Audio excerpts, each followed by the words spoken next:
Қайырлы таң, оқушылар. Сабағымызды бастаймыз. Қазір өтетін сабағымыз жаратылыстану сабағы. Бөліміміз өтетін өсімдіктер. Бүгінгі танысатын тақырыбымыз ғажайып фабрика. Балалар, ғажайып фабрика деген тақырып 10-шы және 11-ші беттерде орналасқан.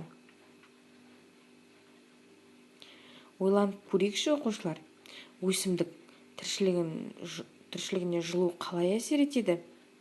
Сирек кездесетін өсімдіктерді неліктен қорғау керек? Өсімдік ылғалды қалай жинайды?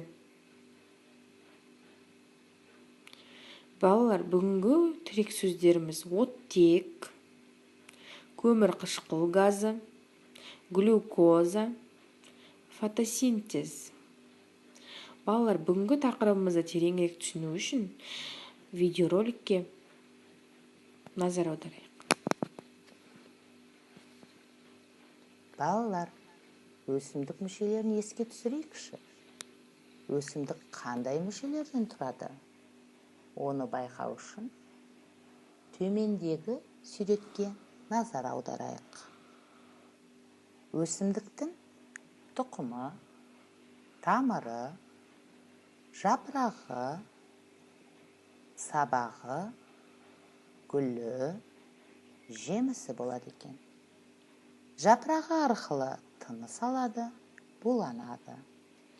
Ал тамырышы, ол арқылы өсімдікті тамыр жерге бекітеді, өсімдікке қорек береді. Сабағы, өсімдік тыныс алады, тамыр арқылы қорек жеткізеді.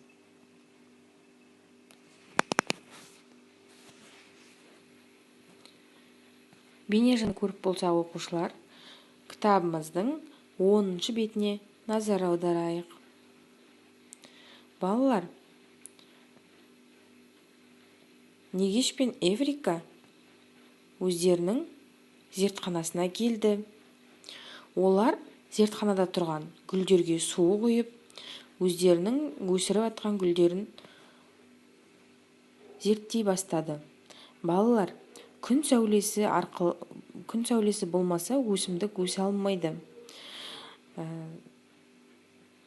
Ауада зиянды газдарды көмірқышқыл газы деп атайды. Барлық өсімдіктер көмірқышқыл газын өзіне сіңіріп, өзінен оттек бөледі. Оттек дегеніміз ол таза ауа. Балалар, өсімдіктер суды тамыры арқылы сіңіреді. Тамыры деп отырғанымыз өсімдіктің топыраққа сіңген бөлігі. Балалар, өсімдік туралы көбірек білгілерің келсе, кітаптың 11-ші бетіне назар аударайық. Үйге тапсырма.